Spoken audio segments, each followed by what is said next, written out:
예, 반갑습니다. 토마토 모터스입니다.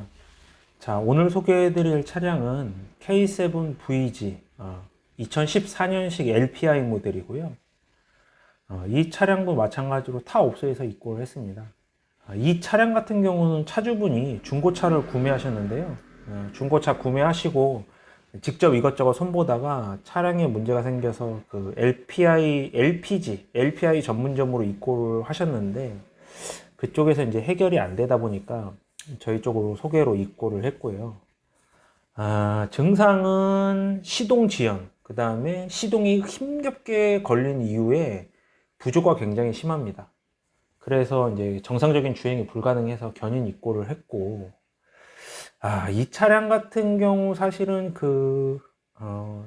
진단기 연결해서 코드별 진단 가이드, 그러니까, 고장 코드를 확인을 하고, 그 다음에 그 고장 코드에 대한 해석, 그리고 회로도를 통한 접근이 우선적으로 됐더라면 그렇게 어렵게 생각할 필요가 없는 고장이긴 한데, 그게 이제 조금 어렵다 보니까 저희한테 입고를 했고요. 그게 이제 회로도를 통해서 접근을 한다고 하더라도 사실은 이제 봐야 될 것들이 좀 많기는 해요. 그래서 조금 어려운 점이 있긴 있는데 한번 하나씩 보겠습니다. 자, 엔진룸은 이렇게 생겼고요. 뭐 그랜저 HG 뭐 똑같습니다. K7 뭐 3.0 그 람다 엔진 들어가 있고요. LPI 모델입니다. 여기 빨간색 우측에 LPG 연료 라인 보이고 있습니다. 자, 이 차가 고장 코드가 있습니다. 고장 코드를 진단기를 통해서 확인을 해보면 여기 이제 네 가지가 뜨는데요. 뭐 네 가지라고 하지만 제일 중요한 건 하나입니다. 자, 하나씩 보겠습니다. 왼쪽에 보면 EMS ECU라고 있고요. 그 다음에 IFB ECU라고 있는데, 현대기아차 LPI 모델, LPG 모델들, 그러니까 지금 나오는 신형 말고 약간 구형 모델들 같은 경우, 엔진 쪽 컨트롤 해주는 ECU가 두 개가 들어갑니다. LPI 모델은. 그러니까 엔진을 전반적으로 컨트롤 해주는 ECU를 EMS ECU라고 하고요. 그 다음에 LPG 쪽, 인젝터라던가 연료 펌프 쪽을 관리해주는 ECU를 IFB ECU라고 합니다. 보통 이제 인터페이스 박스 모듈이라고 하는데 그쪽에 이제 문제가 있다고 고장 코드가 나와 있어요. 이제 여기서 제일 중요한 게 뭐냐면은 이 IFB에 나와 있는 시스템 전원 낮음입니다. 그러니까 IFB 컴퓨터에서 확인했을 때 시스템이 너무 낮다 보니까 이쪽에 뭔가 문제가 생겼고 그로 인해서 EMS 쪽 그냥 일반 ECU는 LPI 가스 분사 이상이라는 고장 코드를 같이 띄우는 겁니다. 그러니까 이제 고장 코드는 4개가 있지만 우리가 이제 이 차량의 증상과 관련해서 꼭 봐야 될 거는 시스템 전원 낮음이다. 이렇게 생각을 하시면 될 것 같고요. 그러면 IFB ECU에서 센서 데이터를 한번 확인해 보겠습니다.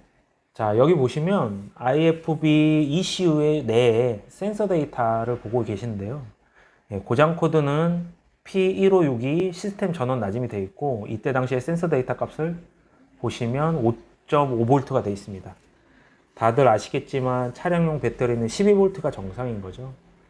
그러니까 이제 인터페이스 박스 컴퓨터 모듈에서 봤을 때 전압이 너무 낮으니까 그런 고장 코드를 띄우는 거고 이 고장 코드로 인해서 가스 분사 이상이 생긴다 이런 식으로 생각을 하시면 되는데 이게 이제 점검 중에 보면은 이게 5.5V보다 더 내려갑니다.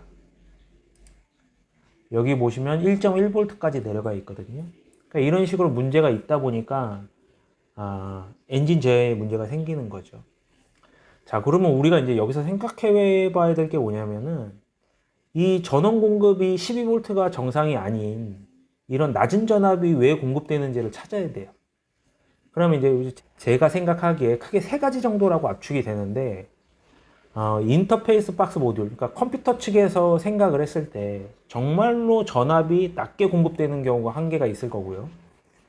그 다음에 전압은 정확하게 공급을 해주는데 컴퓨터 내부에서 문제가 생겨서 이런 낮은 전압이 표출되는 경우, 그 다음에 이제 세 번째로 생각해 볼 건, 전원 공급 12V도 이상이 없고, 컴퓨터 자체에도 이상이 없는데, 컴퓨터에 연결되어 있는 외부 뭐 입력이라던가 출력단에서 문제가 생겨서 전압 강화되는 경우.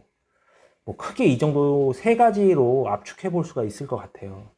그러면 이 세 가지 압축된 거를 점검을 하려면 회로도를 통해서 하나씩 하나씩 점검을 해 가는 수밖에 없는데, 여기에서 이제 맥을 못 잡으면 그 점검 방향도 너무 많아지고 시간도 굉장히 많이 걸리는 거죠. 저도 이제 회로도를 봐가면서 하나씩 하나씩 찾아 나가는 수밖에 없는 거고요. 자, 이게 이제 실내 사진인데, 요거 같은 경우는 이제 차주분이 이것저것 다이를 하다가 오디오랑 공조기 부분은 차주분이 탈거를 해 놓은 상태고요. 저는 이쪽 글로브박스 쪽 통해서 회로 점검을 하는 모습입니다. 그러면 이제 회로 점검을 하면서 배터리 전압이 정확하게 몇 볼트가 나오는지도 확인을 해 봐야 되는 거죠. 이게 이제 엔진룸에서 배터리 전압을 체크를 한 건데, 11.86V, 12V보다는 약간 낮게 나오죠. 이거는 이제 전 업소에서 점검을 하다가 배터리가 좀 방전된 상태고요. 만약에 회로나 컴퓨터, 뭐 그 밖에 다른 문제가 없다면 요 볼트 정도는 ECU에서 표출을 해줘야지 정상이겠죠.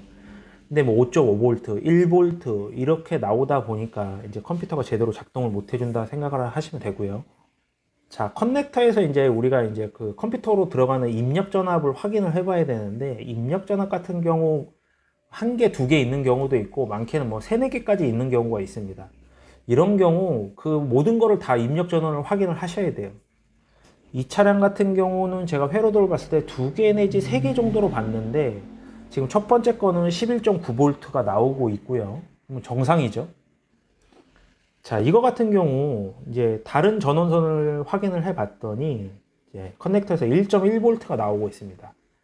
이 얘기는 뭐냐? 그 컴퓨터로 공급되는 전압 자체에 문제가 있어서 컴퓨터가 제대로 작동을 안 해준다, 이렇게 생각을 하시면 되고요. 자, 이렇게 확인이 되면 회로도를 통해서 어디서 이게 전압 강화가 생기고 문제가 있는지 찾기만 하면 이 차량은 문제가 없이 해결이 될 것 같습니다.